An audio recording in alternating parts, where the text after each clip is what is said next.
Hi, my name is Joanna Whitney. I am an intuitive artist, a student of natural law, and an energy practitioner. And we're in the process of reading this book, The Kybalion by the Three Initiates. And we're on page 67 in chapter 9 about the law of vibration. And this week, I did do a little bit more exploration of the work of William Walter Atkinson. And if he did, in fact, write this book in 1908, there are more books that he wrote in 1909, which I believe are an extension of this book. And I will put them in the description, and they're all available on annasarchive.gs.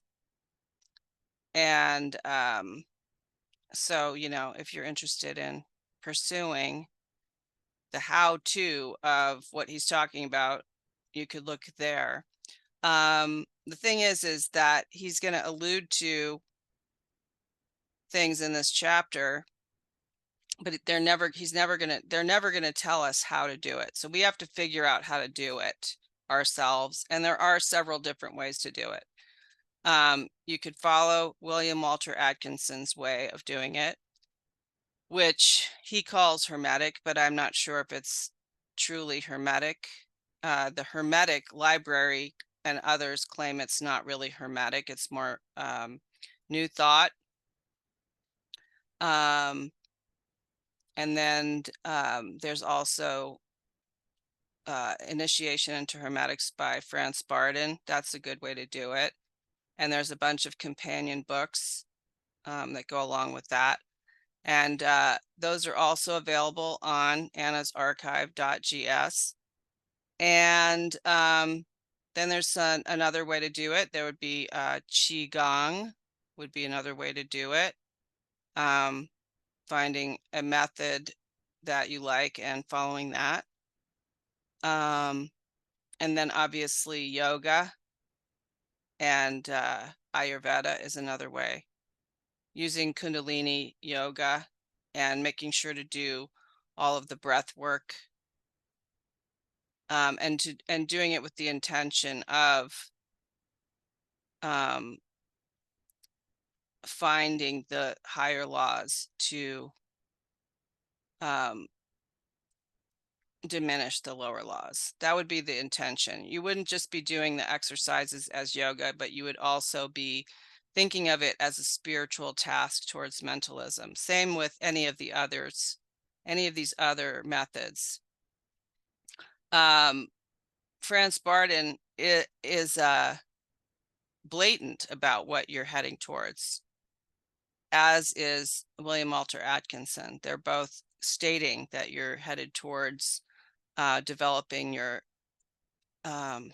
clairvoyance and astral travel and all your gifts, the gifts that are available to everyone if you're willing to put in the practice.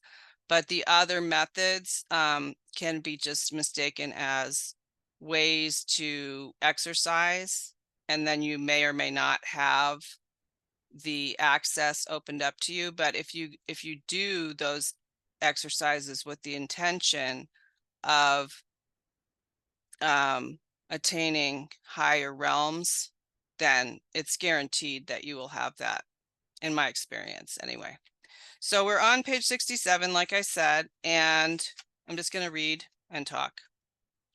It says, scientists have offered the illustration of a rapidly moving wheel, top or cylinder, to show the effects of increasing rates of vibration. The illustration supposes a wheel, top, or revolving cylinder running at a low rate of speed. We will call this revolving thing the object, and following out the illustration, let us suppose the object moving slowly. It may be seen readily, but no sound of its movement reaches the ear. The speed is gradually increased.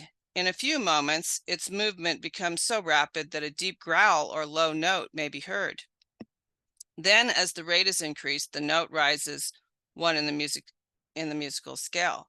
Then the motion may then the motion being still further increased, the next highest note is distinguished. Then one after another, all the notes of the musical scale appear, rising higher and higher as the motion is increased. Finally, when the motions have reached a certain rate, the final note perceptible to human ears is reached, and the shrill, piercing shriek dies away, and silence follows. No sound is heard from the revolving object, the rate of motion being so high that the human ear cannot register the vibrations. Then comes the perception of rising degrees of heat. Then, after quite a time, the eye catches a glimpse of the object becoming a dull, dark reddish color. As the rate increases, the red becomes brighter. Then, as the speed is increased, the red melts into an orange. Then the orange melts into a yellow. Then follow successively the shades of green, blue, indigo, and finally violet as the rate of speed increases. Then the violet shades away and all color disappears, the human eye not being able to register them. But there are invisible rays emanating from the revolving object, the rays that are used in photographing and other subtle rays of light. Then begin to manifest the peculiar rays known as the X-rays, etc., as the constitution of the object changes. Electricity and magnetism are emitted when the appropriate rate of vibration is attuned. When the object reaches a certain rate of vibration, its molecules disintegrate and resolve themselves into the original elements or atoms. Then the atoms following the principle of vibration are separated into the countless corpuscles of which they were composed. And finally, even the corpuscles disappear and the object may be said to be composed of the ethereal substance. Science does not dare to follow the illustration further, but the Hermetists teach that if the vibrations be continually increased, the object would mount up the successive states of manifestation and would in turn manifest the various mental stages and then on spiritward until it would finally re-enter the all, which is absolute spirit. The object, however, would have ceased to be an object long before the stage of ethereal substance was reached. But otherwise, the illustration is correct, inasmuch as it shows the effect of constantly increased rates and modes of vibration.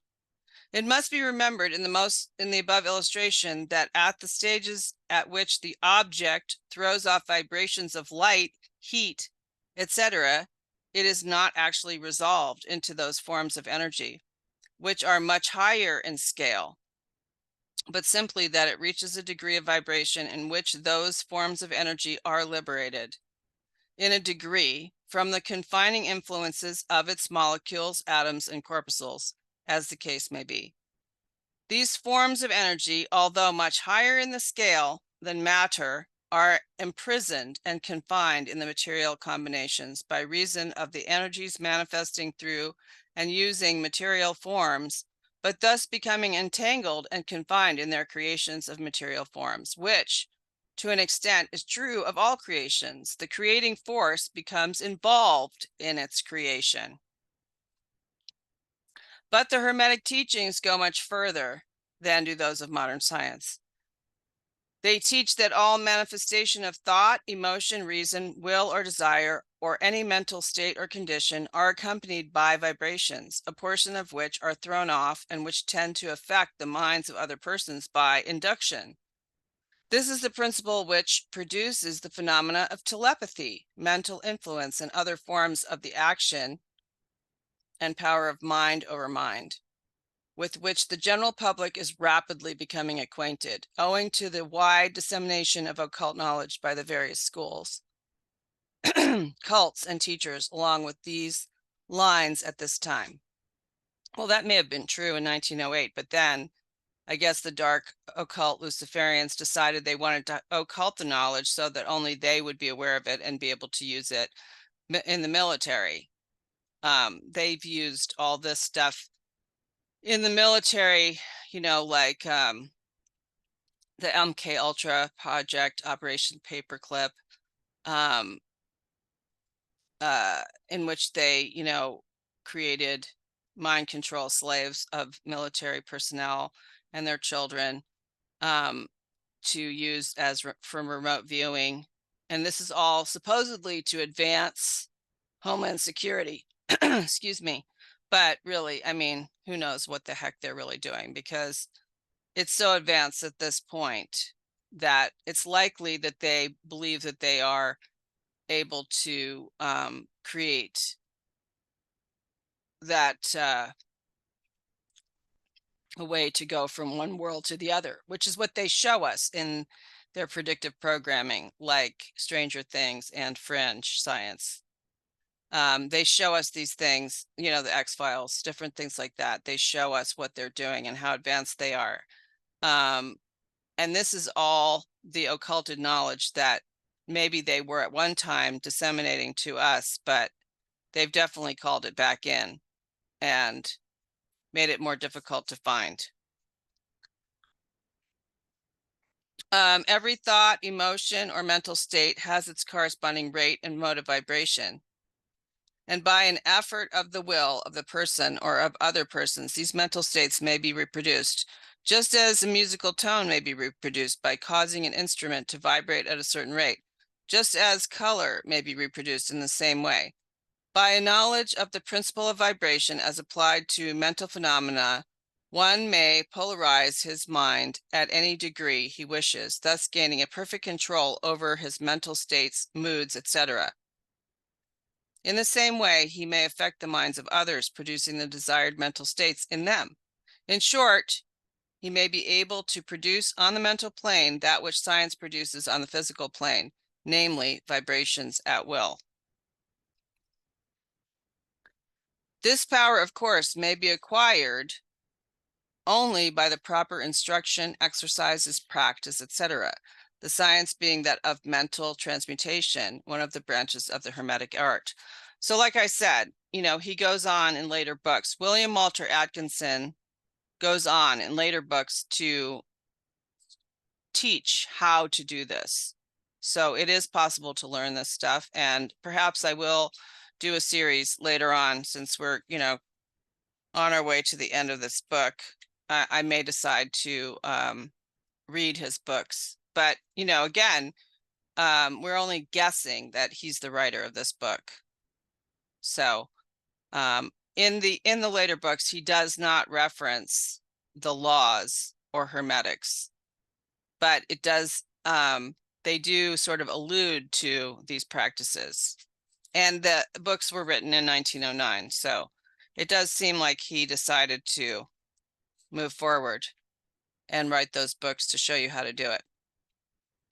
A little reflection on what we have said will show the student that the principle of vibration underlies the wonderful phenomena of the power manifested by the masters and adepts, who are able to apparently set aside the laws of nature, and who in reality are simply using one law against another, one principle against others, and who accomplish their results by changing the vibrations of material objects or forms of energy, and thus perform what are commonly called miracles.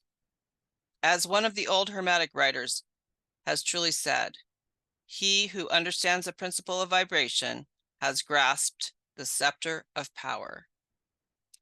So yeah, I mean, I would recommend these days, with all the chaos that's going on in the world, I want to know how to do this stuff. And that's why I told you in the beginning of this video the ways that are already available that you can use to learn these methods.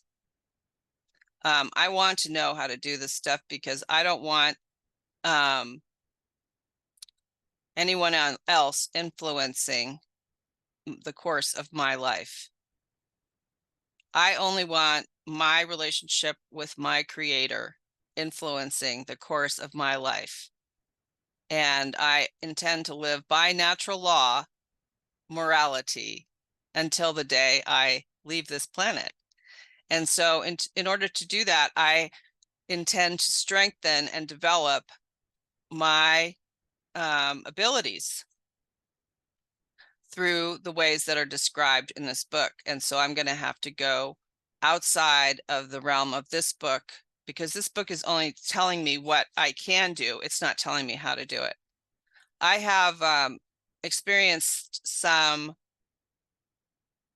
of this through the mystery school that I'm involved with, but only to a certain degree. And I feel now that it's more important than ever to strengthen myself spiritually and mentally. I've noticed, I think it's smartphones, honestly. I will just put this out there right now, that has caused the degradation of mental capability of people. I feel like what's happened is that now everybody's got a phone in their hands, so nobody's truly present. I can speak for myself as well, because in the past you'd be present without a phone, and then you'd have to be present for what is actually happening. Sure, you could drift off into fantasy or whatever, but it would be more likely that you would be present. But now you can just, click away at something you're interested in and exit while still being present in the situation, and no one says anything about it. So you're never fully present in the situation, and you can always mentally move away and get a dopamine, boost by clicking away on something else while also listening to what's going on. But then you're not fully present in the moment with what's happening. You're not fully committed to what's happening. And you have this exit strategy for your right brain. And then both sides of the brain are not in alignment under single-mindedness. They're split so that the left brain is listening and the right brain is somewhere else scrolling away.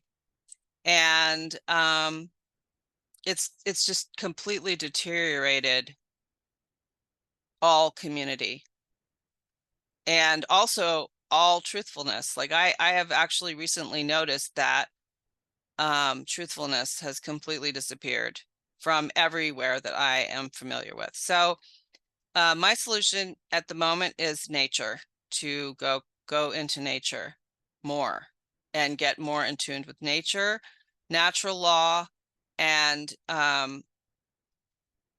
apply these principles through a modality so that I can strengthen myself. Until next time.